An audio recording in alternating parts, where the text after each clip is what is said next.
ओम गण गणपतये नमो नमः। संक्षिप्त शिव पुराण कैलाश संहिता अध्याय 1719 भाग 3।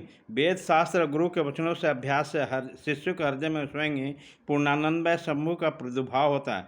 संपूर्ण भूतों के हृदय में विराजमान शंभु ब्रह्म रूप ही है, वही मैं ही हूँ, इसमें संचय नहीं है। मैं शिव हूँ, संपूर्ण तत्व समुदाय का प्राण है। ऐसा कहकर स्कंद जी फिर कहते हैं, मुने मैं शिव का आत्म तत्व, विद्या तत्व और शिव तत्व इन तीनों का प्राण हूँ, पृथ्वी आदि का भी प्राण हूँ। पृथ्वी आदि के गुणों तक का ग्रहण होने तक यह समझ लो कि सारे आत्म तत्व गृहित हो गए। फिर सबका ग्रहण विद्या तत्व और शिव तत्व का भी ग्रहण कराता हूँ। इन सब तत्वों का मैं प्राण हूँ, मैं सर्वात्मक हूँ। जीव के भी अंतर्जामी होने से उसका जीव आत्मा हूँ, जो भूत वर्तमान और भविष्य काल है। यह सब मेरा स्वरूप होने कारण मैं ही हूँ। सर्ववय रुद्रो, सब कुछ रुद्र ही है। यह श्रुति साक्षात शिव के मुख से प्रकट हुई है। अतः शिव ही सर्वरूप है, क्योंकि उन्हीं का इन समस्त उत्कृष्ट गुणों से नित्य संबंध है। अपने और प्राय के भेद से रहित होने कारण ये मैं ही अद्वितीय आत्मा हूँ, सर्व खालिद ब्रह्मा। इस वाक्य का अर्थ पहले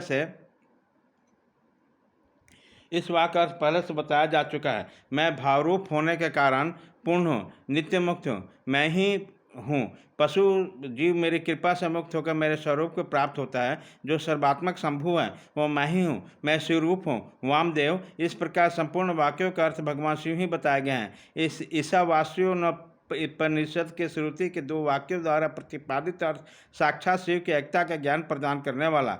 गुरु को चाहिए कि शिष्यों का इसका आदरपूर्वक उपदेश करे। गुरु को उचित है कि वह आधार से संभव शंख को लेकर अस्त्र मंत्र फट से तथा भस्म द्वारा उसकी शुद्धि करके उसे अपने चौकोर मंडल में स्थापित करें। फिर ओकार का उच्चारण करके गंध आदि के द्वारा शंख का पूजन करें। उसमें वस्त्र लपेट दें और सुगंधित जल भरकर प्रणों का उच्चारण करते हुए उसका पूजन करें।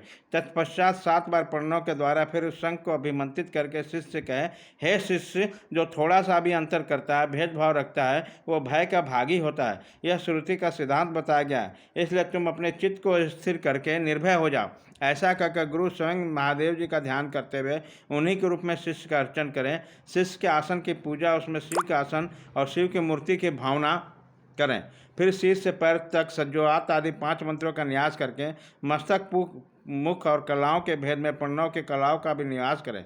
शिष्यों के शरीर में 48 मंत्र रूपा प्रणव के कलाओं का न्यास करके उसके मस्तक पर शिव का आवाहन करें।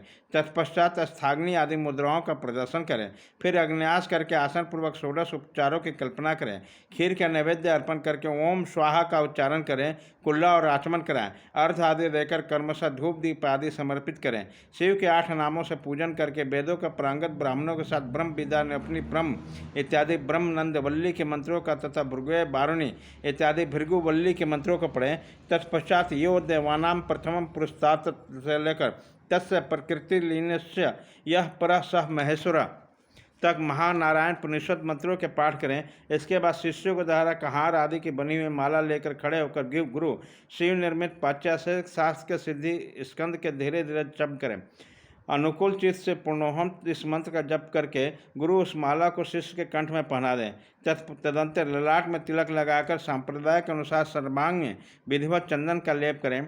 तत्पश्चात गुरु प्रसन्नतापूर्वक श्री पादयुक्त नाम देकर शिष्य को छत्र और चरण पादुका अर्पित करें। उसे व्याख्यान देने और आवश्यक क्रम आदि के लिए गुरुवासन ग्रहण का अधिकार दें। फिर गुरु अपने शिव रूपी शिष्य पर अनुग्रह करके कहे, तुम सदा समाधिस्थ रहकर मैं शिव हूँ, इस प्रकार की भावना करते रहो। यह कहकर वो स्वयं शिव को नमस्कार करें। फिर संप्रदाय की मर्यादा के अनुसार दूसरे लोग भी उसे नमस्कार करें। उसी समय शिष्य उठकर गुरु को नमस्कार करें। अपने गुरु को उसको शिष्य को भी मस्तक झुकाएं। इस प्रकार नमस्कार करके सुशोभित शिष्य जब मौन और विनीत भाव से गुरु के समीप खड़ा हो, तब गुरु स्वयं उसे इस प्रकार उपदेश दें, बेटा, आज से तुम समस्त लोगों पर अनुग्रह करते रहो। यदि कोई शिष्य होने के लिए आए तो पहले उसकी परीक्षा कर लो, फिर शास्त्र विधि के अनुसार शिष्य बनाओ। राग आदि दोषों का त्याग करके निरंतर शिव का चिंतन करते रहो। श्रेष्ठ संप्रदाय के सिद्ध पुरुषों का संग करो, दूसरे का नहीं। प्राणों पर संकट आ जाए तो शिव को पूजन किए बिना कभी भोजन न करो। गुरु भक्ति का आश्रय लेकर सुखी रहो, सुखी रहो। मुनीश्वर वामदेव, तुम्हारे स्नेह बस अत्यंत गोपनीय होने पर भी मैंने यह योग पट का प्रकार तुम्हें बताया है। ऐसा करके स्कंद ने यतियों पर कृपा करके उनसे सन्यासियों को छोर और स्नान विधि का वर्णन किया है। अध्याय 1719 भाग 3 खत्म।